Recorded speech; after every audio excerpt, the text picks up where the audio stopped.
Hello all, welcome to the Scrutineer, once again back here for SimNews.TV, and we are talking everything there is to know about GPVWC's Super League.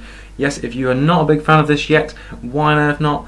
If this is the first time you've been seeing this, then make sure you head over, the links are in the description below, gpvwc.com, and you can find out everything there is to know there. They've got lots of different series that we all cover here at SimNews.TV. We cover the Formula Challenge race, which is tomorrow. We've got the Super League on Wednesday night, and then Super Cup, apologies, on Wednesday night, and Super League on Thursday.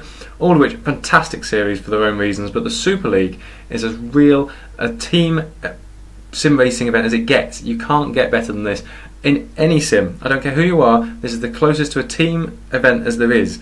Right? So it's got upgrades, we've got developments, we've got financials, you've got real drivers, real everything going on. Everything you'd expect from Motorsport Manager, but a simulator, real people. So this is, and we've got Rfactor, which is the closest simulator there is to anything really going as well. So it's fantastic to really go into. But this show here, Scrutineer, I talk you through every time what's going on ahead of the race on Thursday. Now, you'd think normally that's not really much to go on about, but there really is today. So this is Super League, where you have upgrades, you've got tyre choices, you've got different engines, you've got different engine upgrades, you've got engine choices as well, with different power units, loads of stuff going on, which we'll get into. But that's why you need to watch this show and find out what on earth is going on Thursday. Because it's not as clear as some other races. You watch tomorrow night's race, it'll be fantastic. You watch Wednesday night's race, it'll be fantastic. It's all equal cars, who's the best driver. Thursday night, it's not only who's the best driver, but who's got the best team, who's got the best management, who knows what on earth they're doing, who's set up the car right as well, and who's got the best driver. Everything included. There's so much more than you don't see, and I'm trying to give you little glimpses on this show of exactly what can go on. Any questions, of course, ask me throughout on the YouTube stream. Hello to Facebook and Twitch as well. I haven't forgotten about you, but I can't answer all your questions. I'm only one man. I'll be here forever. So yeah, YouTube, if you want to type anything on there and ask anything about the Super League or anything I'm talking about today or anything like that, then we should try and endeavour to answer those questions. So Thursday night we've got round 3, so we've already had 2 rounds. If you've been watching any of our previous episodes to let you know what's going on, you can drop back, subscribe to the channel, have a look back at all the previous ones. We explain a little bit about the bidding pre-season, how teams have got to this point. We'll review a little bit because the cars don't change every round. Roughly every 2 rounds. So this being round 3, we had big upgrades last time out for most teams, so this time is less upgrades, still some, but less upgrades, and then we should see a majority again in round 4, which is Spain. So here we've got quite an interesting array of different changes and upgrades, what can we find out from what we've already seen from the races? So last time out we had some interesting going on. Not an awful lot changed. When you looked, we had some themes appearing already on what teams have chosen to upgrade, particularly around the engine manufacturers, where 3 had all gone one way and only 1 had to go on a different route. It wasn't like one particular manufacturer or anything had pushed themselves to the top. Everyone had bad races, as well as very few teams, with the exception of Edge, for example, who did a very good event. We had 2 on the podium. The only team running the Quasar engine, but the engine is exactly the same as the Martex and the Talos at the moment, so there's no reason why that would particularly make a difference. So it's all down to team setup in that respect. But then, like qualifying the ACR guys with a different type of engine completely, qualified first too. So yeah, there's a lot more to be said to this, I think, but we'll delve into. So car upgrades is where we probably should start, really. It's what everyone watches this for, let's be honest. So I'm going to go in. Yeah, we'll do car upgrades. Let's not keep you waiting. But we're going to go in championship order. So if you haven't been watching, last time out we did it in last year's finishing order. This time we're going to start doing it in championship order, so you can get an idea of what should be the best teams, because they're top of the championship, against the worst, and how the cars compare. So you can start seeing actually if a team is overdriving that car, if they're doing much better than the car should be doing in theory, based on purely on the stats, or if they're underperforming, which can happen as well. So leading the championship, I never thought I'd quite say this on round 3 at this stage, Epic. So Epic, as you can see here, they're beautiful Radicals cars as well. They haven't brought anything extra this time because they brought it last time out, but they did weight and diffuser downforce, just to remind you there of what they did. So that may, they hold the top of the championship. Maybe there's a key there. Not sure at this point, but this is what managers will presumably be thinking, because you can now only see what teams have done. So if you're one of the teams at the bottom, which we'll come on to, maybe you start looking what Epic are doing, or do you wait another couple of rounds and see what they've done? At the end of the day, they're still a new team. Do they know what they're doing, or did they just hit luck this time out? But it looks like they know what they're doing, so great on them. Edge, they had a brilliant time out last time as well. They brought body drag and front wing downforce, so completely two separate areas again, and they're second in the championship, so that doesn't really lead us to much either at this stage. ACR, they're next up. They did weight and diffuser though as well, the same as Epic, so maybe there is something to that. But at the same time, we're talking, and when the percentages, everything's between 13, 14, 15, it's very minor at this stage. I mean, even one upgrade is probably at best 0.2 of a second, something like that. So, and I would say an upgrade of like 15%. So when you're talking 1 or 2%, very little difference at all. More interested in what areas they picked in this respect.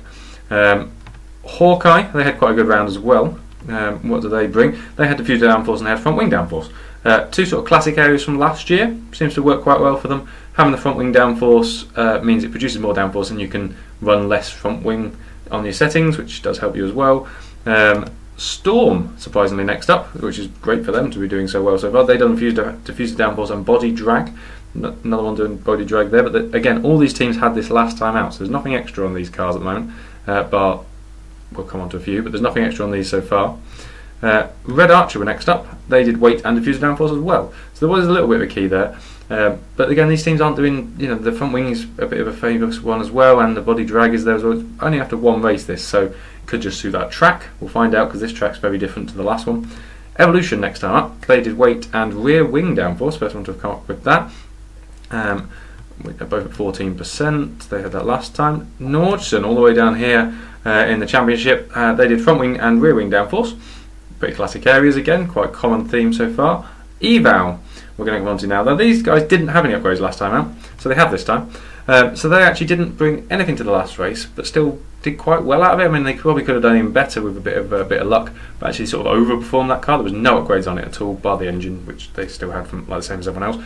But they did this time, so they skipped that last one, meant that they had longer to develop for this event. It means they can't develop for Spain next time out like everyone else will be able to.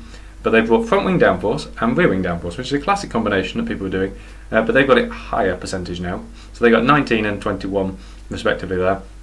So that gives them a massive total. Whereas we were looking at the other teams around the 14-15% mark, these guys are up in the 20s nearly, so it makes a big difference. That sort of thing can make a difference, and it gives them that little bit of an edge, because most teams didn't develop for this time.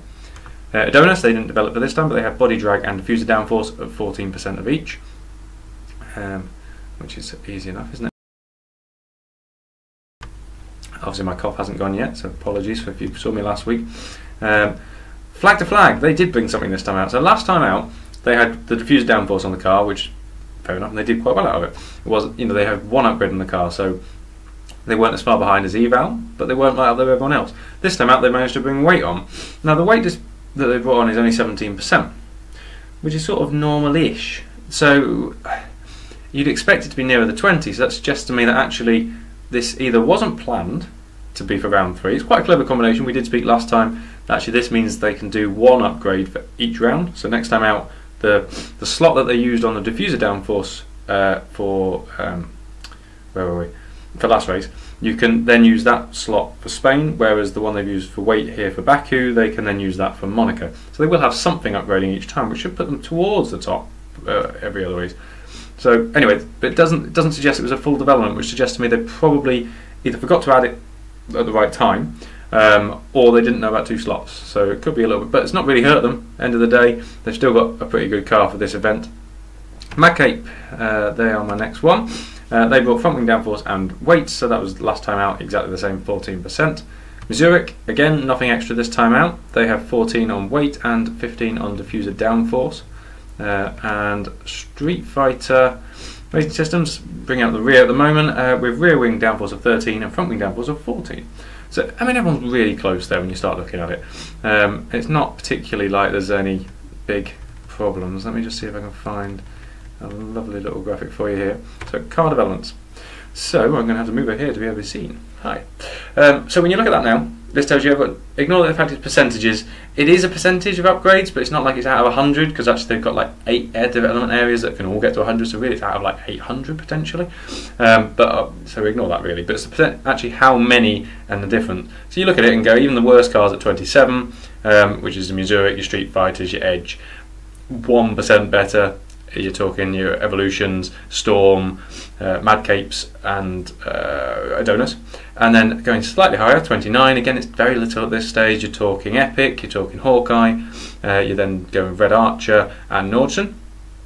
Slightly ahead again, ACR with 30. The two that have developed for this time out, so Flag to Flag make themselves jump up above ACR and Nordson, so they've got 31% though.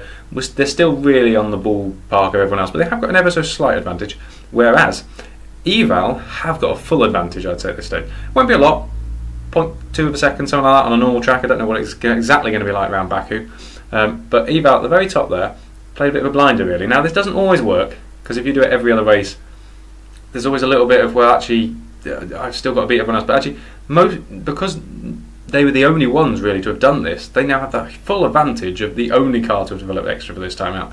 Does mean it's going to hurt next time, they're going to have the worst car again next time out. But for every other race now, for the next few, until someone else clocks on, they're going to have the best car. So as a new team, that's pretty good. If you could say every other race I've got a great chance of winning, wow, I think any team would take that, wouldn't they? Whereas you haven't got to compete with the other guys in the same way. So quite clever, Eva. I'll be watching you guys very closely. So it's not just on the cars though. So we've got an awful lot going on. So yes, that was the cars, but then we've got engines as well. So there's 4 engine manufacturers. If you remember last, well, a few times we're talking about this now. There's 4 engine manufacturers, and all the different teams have to buy in on them effectively. So we've got 4 engines. We have Martex, we have Quasar, Talos and Valiant. Nothing's changed this time out because again they can only develop every 2 races really. There isn't enough time to finish it off any other way. So these are the 5 areas that they can develop as an engine manufacturer. They can develop power, fuel efficiency, mapping, reliability and resilience. So the bottom 2 are sort of for your reliability side of stuff. Mapping is the boost, fuel efficiency and power, obvious. So Martex, Quasar and Talos have all gone with 20% on fuel efficiency. Fair enough. Whereas the power upgrade, Valiant chose. Stuck with that this time, so you've got exactly the same this time out as well. It wasn't really clear what was the better option from last time out. Nothing really came about from it, so I'm going to reserve judgment a little bit until we probably hit Spain and see what happens there. Although that's quite a power track, so that could be interesting. But the other teams might, it doesn't mean they're all going to stick to this. Fuel efficiency, 20% might be enough, these guys think. I mean, last year we found that most people did an upgrade of fuel efficiency and then did, say, power, or they might do mapping. Talos did mapping last year, that might be a favourite of theirs. We're only guessing at this stage, so I'm going to come back to this more next time out ahead of Spain, but that's just to let you know what's going on and to understand maybe what some of these teams will be doing. But of those engines, you then can only use 6 engines throughout the season. You can buy 2 more, but you're meant to use only 6. So they wear. So they have fixed that. So after the first round where we had a 40% wear, everyone's now got sort of roughly about 30-33% if you fill a full race distance. And that means if you take that engine to the next race, it's got less power basically to it, less brake horsepower. Sorry, I'm just going to keep muting when I want to cough. So yeah, they've got less power basically to bring to that event. So we're now on event 3. So if everyone has stuck to the same engine, they've been now really running on 30-35% potentially left in that life of that engine, which is pretty much the last race you can do on it. So it's going to be its least power. What we found here is nearly everyone has chosen, I want power, I want the top engine for this race. So I'll quickly take you back through the standings again, but you'll find nearly everyone has 100% engines. So look, Epic have picked up Unit 3, doesn't really matter what unit it is at the moment, but they've got 100% engines. Let's go with Edge, they've also got both cars with 100% engines. ACR, done exactly the same. Hawkeye haven't. Hey, thank you, Hawkeye. So Hawkeye haven't, so you can see here that Unit 2, which is what they used last time out as well, they finished the races, but it means that they get, so it's knocked it down by around 30% in Costa's case and 32% off in Lopez's case. So it's going to be less power for them. Means actually they're going to have the least power engine on the grid because the Talos engine has fuel efficiency but hasn't had any power upgrades, and then it's Wharton as well, so it's less. So they're going to have the least powerful engine on the whole grid. Storm picked 2 new units as well. Red Archer pick 2 new units, surprising enough. It does say a lot that actually this must be the way to go. If every team and every manager picks the same, then there must be something to this. Evolution picks 2 new engines, Norwegian picks 2 new engines, Eval picks 2 new engines, Adonis 2 new engines, Flag to Flag 2 new engines, Madcape 2 new engines, Missouric 2 new engines, and Street Fighter 2 new engines. What a surprise. So everyone's gone to a lovely new engine there. Makes sense. You know, we don't really want, you try to avoid using that third engine unless it's at a track you really want, you know, you think you can get away with it at, because it does make a big difference. Unfortunately there for everybody. Tyre choices as well. So this is one that normally kicks in and makes a big difference. Doesn't sound like engine choices are going to make much difference. Hawkeye's the only one to watch out for there, and they haven't got as much power as everyone else, so they might be at a disadvantage, whereas everyone else has fresh brand new engines. The tyre choices though, so they can pick off the 5 compounds, so they can pick the ultra soft, super soft, soft, mediums or hards, a bit like Formula 1 but with slightly less choice now. And they can bring 3 of those to this event, and they have to use at least 2. So they can use all 3, but they have to use at least 2. Normally we see some people, so far this season, we've seen people using hards, we've seen people using ultra softs, we've seen people, there's a huge mix and array of choices. Not this time. This time must be much more obvious for everybody by the looks of it, because tyre choices, I'll let it roll through for you all. Every single team has gone with the same. So every team has gone ultra soft, super soft and softs. Shocker. But doesn't mean the strategies are going to be the same. So although they've got the same options on tyres, this is actually where we really see now going, right, they obviously decided that these tyres last long enough at this event, or there is a huge time difference between, you know, on the softest tyres. Most people want the ultra soft anyway for qualifying, makes absolute perfect sense. But having not had a long, you know, there's not a medium or a hard there, that means that they haven't really got the option of longer runs in that respect. Soft can get you quite far now. But who knows around here. So we're going to see a big change in strategy, I think, for most guys. It might be very similar. We might find everyone doing exactly the same. They might all stick to one particular favourite tyre. Unlikely, based on where everyone is in their standing, the way they're on the grid, and you always get someone that mix it up and wants to do longer runs or start on a different tyre. Not things like if you've got a back of the grid, for example. Something along those lines can make a big difference. So we'll see a lot of changes, I think, but it doesn't mix it up as much as sometimes. But actually that means everyone's really up against it. It's actually quite an even race, this. We've got everybody on the same tyres, we've got nearly everybody on equal engines.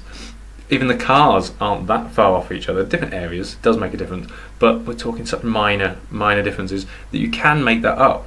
We saw last year certain drivers being able to outperform their car and show really that it doesn't really matter. Eval did it last race. It doesn't really matter if you got any upgrades on the car or not. So if they had 0 upgrades, and others were talking 30% or 29%, to only have a difference of 2 or 3% between most is nothing. Eval got the small advantage of being about 10 ahead of everyone else, so that's a small advantage, but not enough to just run away with it by any means. They're going to be in the pack now, effectively. So it's going to be quite exciting to see. I can't wait to see what everyone manages to pull out of this. A 1 race old engine, Jeffrey. Well, it's going to be.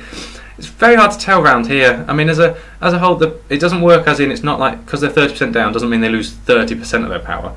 There is a lower limit on it all. So you're only talking like 5 to 10 brake horsepower, if that.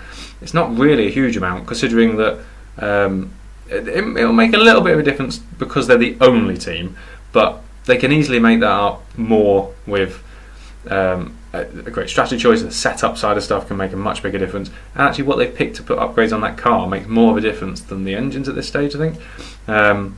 The fuel efficiency that they've got allows them to use a higher boost setting as well than, for example, the Valiant cars, so that might negate the difference anyway on lap time. So it's going to be really hard to see what goes on there, because it is all about how much fuel you need to carry as well. Makes a much bigger difference than you'd think. I'm not giving away too much though from my team here, just so you know. But thank you for the question. It's much easier, much more exciting race, I think, coming ahead than most people might envisage, considering how even it is. When you look at all the upgrades and stuff, we expect it to go, yes, right, this team's got the highest, you know, Eval have got 40%, they're going to run away with it. Why would they though? When there's so many mitigating factors, we can't just look at the one. You've got to take into account everything from the fact that they've got the small upgrades in the car, great, but the engine is different to most people, but they've picked the fresh engine, so they've got more power than most people. They can't use it as long, and there's loads of different factors involved here. Then you've got the drivers involved and how close we've seen already these races have been, particularly when it was even cars in the first race. Even the last race was pretty close with everybody involved, up and down. I mean, you're talking, you know, we've got some top drivers finishing outside the points here, or the low end of the points, which could easily be in the podium if they, you know, if they get it right. One strategy call is making a big difference at the moment, or 1 or 2 laps too long on a set of tyres, or you can't pit because your teammate's in the pits, and that means you've got 1 lap where you've lost 2 or 3 seconds on everyone else, and that puts you back into the pack and back into some traffic and really messes things up, and you might get bumped and all loads of stuff going on. So it's really, really difficult at this early point in the season to actually predict a lot, which is why I'm loving it. I can't wait to see what goes on Thursday. There's so much more to come as well. There's so much more to come from this league. It's unbelievable. And at Baku, we haven't even factored in the fact it's Baku. I mean, all this can go out the window considering what the track is and how close the walls are and what everyone wants to do. You could get somebody who's a human roadblock, you can get somebody who doesn't want to pit at all, you can get somebody who pits loads and ultra soft tyres and breezes past on the straights. Who knows? Or we could have a big pile up on lap 1 and who knows? Good luck DC is all I can say on that. But if you want to watch GPVWC, you can, of course. We're on SimNews.TV here on Thursday for the Super League. We've got a couple of races on the Tuesday and Wednesday as well that you can watch live here on all the channels on Facebook, Twitch, YouTube. We'll all be on all those. But GPVWC.com if you want to get involved as well. You can watch back all the old races on our YouTube channel. You can make sure you subscribe so you don't miss any more. We'll be back in 2 weeks' time ahead of the Spanish Grand Prix, which we'll have loads more upgrades for you. I think there'll be more strategy calls and things like that for Spain, to be honest. As the season progresses, we'll be able to come up with a few more conclusions maybe as to which way to go, advise some of your team managers out there as to what you should potentially be doing or maybe not doing, or what you've done wrong. Don't know. I'm loving the fact that even the new teams this year are doing really well. Like, it looks like they're doing the right strategy calls and it's showing on the racetrack. We saw Epic already doing very well, Flag are doing quite well, Eval doing quite well. You know, Zurich as well, very unlucky, but they've shown the pace and they've done the right developments by the looks of things compared to everyone else. So there's loads of guys that are really doing rather well. And why wouldn't they? They did very well in Super Cup, so fantastic. It's a breeding ground for everybody. You can watch that on Wednesday. But thank you very much everybody for watching. Unless there's any other questions from anybody, it doesn't look so far. You're all very informed, obviously, and not jumping at the bit to find out any more. So GPVWC.com, SimNews.TV. Make sure you're watching on Thursday. Super League show will be back later in the week, telling you everything that went on in last round. Can't promise it's out for Thursday, but we will try our best, if not very, very soon after. But we will keep that up as well, so you can catch Jake, Ben and Casper on that one, telling you everything that happened in round 2, and then I'll return a week or so later telling you everything about Spain. Let me know in the comments if you like the new time slot on a Monday night. If so, we can keep it at this sort of side, or we can move the time as well. So any feedback, more than welcome. Otherwise, thank you and very much good luck to all you drivers and managers out there for Thursday. Wish you all luck and show me what you can do. Can't wait. Thank you everybody, and I shall see you in a couple of weeks' time. Bye bye.